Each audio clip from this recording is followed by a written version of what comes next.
Venezuela's government has announced it will go ahead with its threatened withdrawal from the Organization of American States, OAS, the regional body whose leader has been one of the fiercest critics of embattled socialist President Nicolas Maduro.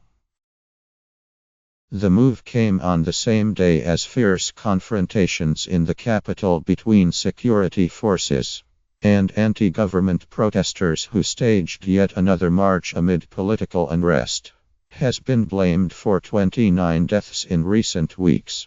Clashes were also reported in other Venezuelan cities.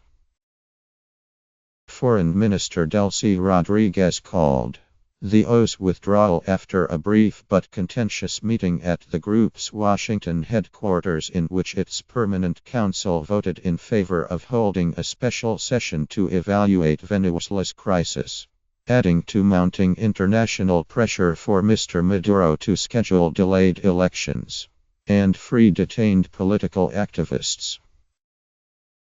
Ms. Rodriguez said the OAS's action was taken to intervene and take custody of our country, something that fortunately will never happen. Tension between a bloc of OAS members that includes the United States and Venezuela has been steadily rising since Secretary General Luis Almagro issued a 75-page report in March accusing Mr. Maduro's government of systematically violating human rights and standards of democracy enshrined in the Inter-American Democratic Charter, to which Venezuela is a signatory. Mr. Almagro unsuccessfully urged OAS members to suspend Venezuela unless general elections were held soon. Late on Tuesday, Ms. Rodriguez had warned Venezuela would quit the OAS if the body proceeded with scheduling a special session on the crisis here, calling it an infringement on Venezuela's sovereignty. She said the pressure being brought by the U.S.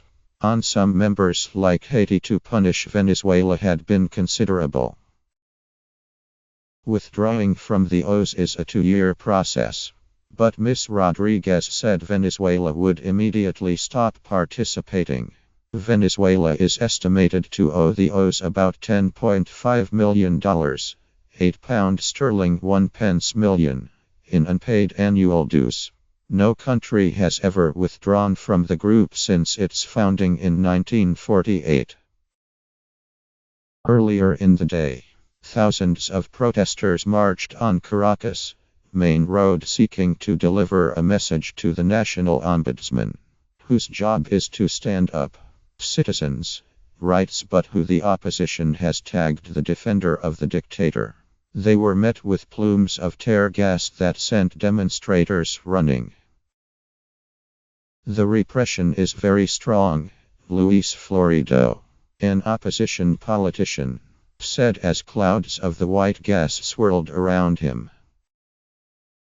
Opposition leaders said one protester, Juan Pablo Pernal's lover, 20, died after being struck by a canister of tear gas.